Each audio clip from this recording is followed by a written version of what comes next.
पूनम जिस अस्पताल में नौकरी करती थी वह उसके मायके के नज़दीक था, इसलिए वह अक्सर मायके में ही रहती थी। वीकेंड पर 2 दिन के लिए ही वह पति के पास आ पाती थी। फिर वे 2 दिन किसी लॉज में बिताते थे।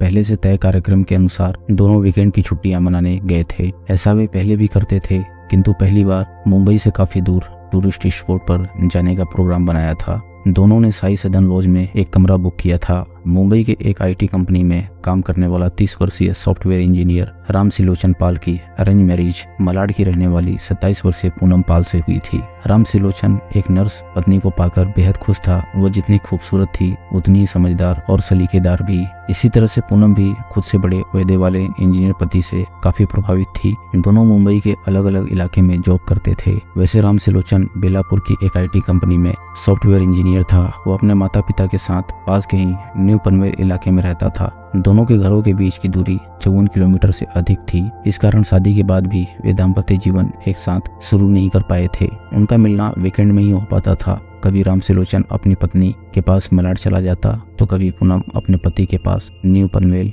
रहने के लिए चली जाती थी। इस तरह दोनों 2 दिन रात गुजार कर सोमवार को अपने अपने काम पर लौट आते थे। कहने के तो वे 2 दिनों तक साथ रह लेते थे, लेकिन उन्हें छोटे से घर में पर्सनल लाइफ का वह माहौल नहीं मिल पाता था जैसा हर नवविवाहित जोड़ा कल्पना करता है। यह कहें कि दिल तो मिल गया था, लेकिन मानसिक संतुष्टि नहीं मिल पाई थी। मुंबई में भागम भाग के माहौल में उनकी सेक्स लाइफ पर प्रोफेशनल लाइफ भारी पड़ती जा रही थी। इसे कम करने का दोनों ने एक अलग तरीका निकाल लिया था। उन्होंने शांत एकांत जगह पाने के लिए 2 दिनों तक किसी होटल या लॉज में रहने की योजना बनाई। वे चाहते थे कि कुछ समय पारिवारिक झंझटों और शोर शराबे से दूर रहते हुए अपनी पर्सनल लाइफ को यादगार और शानदार बना लें। इसका जब सिलसिला शुरू हुआ तब वे किसी टूरिस्ट प्लेस पर घूमने और ठहरने के लिए मनपसंद जगह पर जाने लगे। पहले तय कार्यक्रम के अनुसार दोनों अक्सर हर वीकेंड पर किसी लॉज में 2 दिनों के लिए कमरा बुक करवा लिया करते थे। नवंबर के महीने में एक वीकेंड पर दोनों साधारण लॉज में ठहरे हुए थे। दीपावली का त्योहार नजदीक था। वे आसपास के इलाके से घूम फिर कर रात के 10 बजे लॉज के कमरे में आ गए थे। जो कुछ खरीदारी की थी, खाना पीना खाने के बाद उन दोनों में बातें होने लगी। बात बात में पूनम ने पूछ लिया, अच्छा ये बताओ कि तुम्हारे ऑफिस में कितनी लड़कियां काम करती है ना? कई लड़कियां, आधी से अधिक तो होंगी ही। सभी सॉफ्टवेयर इंजीनियर है। राम सिलोचन बोला, किसी से तो अच्छी फ्रेंडशिप होगी ही। हाँ है, क्यों नहीं, लेकिन वह सब प्रोफेशनल फ्रेंडशिप है। फ्रेंडशिप ऑफिस तक ही रहती है, इसके बाद तो वह कहाँ और मैं कहाँ। राम सिलोचन बोला। इसी बीच पूनम अपने एक थैले से छोटा सा पैकेट निकालकर उसके हाथ पर रखते हुए बोली, ये रहा तुम्हारा गिफ्ट। अरे वाह, तुमने तो सच में मुझे सरप्राइज दे डाला। राम सिलोचन बोलते हुए पैकेट खोलने लगा। पैकेट में उसके पसंद के महंगे परफ्यूम की 2 शीशियां थी। वह बोला, तुम्हारा गिफ्ट बहुत पसंद आया। अब मैं भी तुम्हें एक सरप्राइज देना चाहता हूँ, आंखें बंद करो। उसके कहने पर पूनम ने आंखें बंद कर ली। राम सिलोचन ने अपनी जेब से एक छोटी डिब्बी निकाली और उसकी हथेली पर रख दी। पूनम ने जब आंखें खोली तब महंगी अंगूठी देखकर हतप्रत रह गई। झट पति के गले लग गई। भावुक हो बोली, तुम कितने अच्छे हो, बहुत ही सुंदर अंगूठी है। कुछ पल पत्नी की पीठ सहलाकर राम सिलोचन ने उसे खुद से अलग किया, फिर अंगूठी उसकी उंगली में पहनाने लगा। पूनम उसे प्यार से देखने लगी। राम सिलोचन बोला, पूनम मैं तुमसे एक बात पूछूं, सच सच बताना। क्या? पूछो न जो पूछना है। वैसे भी मैंने अपने बारे में अभी तक जो भी बताया है वह सब सच है। पूनम बोली, इससे पहले भी तुम्हें किसी ने ऐसी कोई गिफ्ट दी है? हाँ दी है न, संयोग से उसने भी मुझे अंगूठी ही दी थी। पूनम बोली, तब तो तुम खुशी से उसके भी गले लग गई होगी। वैसे कौन था वह?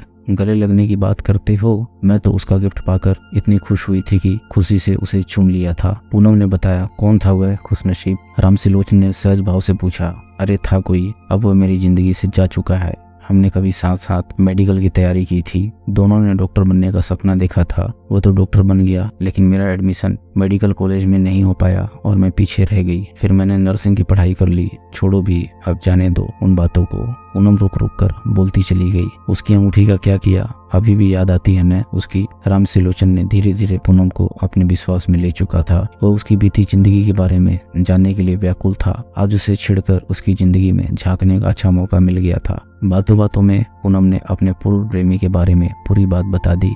यह भी बताया कि वह गैर जाति का था, इसलिए शादी नहीं हो पाई। हाथ पर पूनम ने उसकी पसंद का टैटू भी बनवा रखा था। पूनम ने बताया कि किस तरह से लॉकडाउन के दिनों में उसने उसकी मदद की थी और उसे डिप्रेशन से बाहर निकाला था, इसलिए वह उसकी एक तरह से एहसानमंद भी है। राम सिलोचन ने उससे मिलवाने के लिए इच्छा जताई, लेकिन पूनम ने ऐसा करने से इनकार कर दिया। इसी के साथ उसने बताया कि उसकी भी बीते 21 मई को शादी हो चुकी है। रामसिलोचन को पत्नी की बातों पर शक हो गया। इसके बाद उसने खुद ही पत्नी के क्रियाकलापों की जांच करनी शुरू कर दी। इस पड़ताल में उसे पता चला कि पूनम जिस अस्पताल में नौकरी करती है वहीं के एक डॉक्टर के साथ उसका काफी दिनों से चक्कर चल रहा है, जबकि उसने उस डॉक्टर के बारे में कुछ नहीं बताया था। अपना पूर्व प्रेमी उसने किसी और को बताया था। इससे रामसिलोचन को गुस्सा आ गया। वो पत्नी को धोखेबाज समझने लगा। अब उसके मन में पत्नी के प्रति नफरत भर गई। इस नफरत ने उसके दिमाग में अपराध का बीज अंकुरित कर दिया। यानी उसने तय कर लिया कि वह ऐसी धोखेबाज औरत को सबक सिखा कर रहेगा। रामसिलोचन ने पत्नी की हत्या की योजना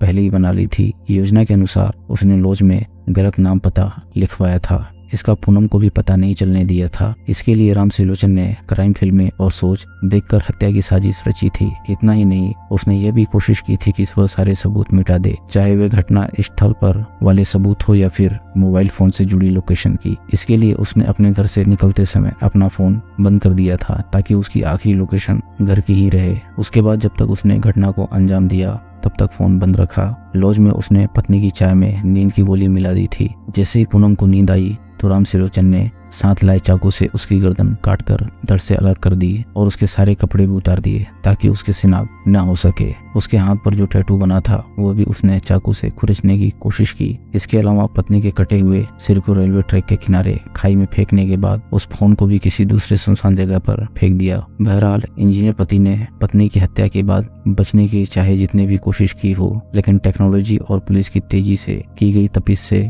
24 घंटे के भीतर मामले को निपटा लिया गया। यह वारदात वैसे 9 दंपतियों के लिए एक सबक है जो अपने पिछले राज को साथ लिए चलते हैं और बेवजह शक की बुनियाद बना लेते हैं। पुलिस ने रामसिलोचन से पूछताछ करने के बाद उसे कोर्ट में पेश किया, जहां से उसे जेल भेज दिया गया। दोस्तों, अगर आपको कहानी पसंद आ रही हो तो वीडियो को लाइक करें और चैनल को सब्सक्राइब करें। हम इसी मजेदार कहानियां आपके लिए लाते रहेंगे।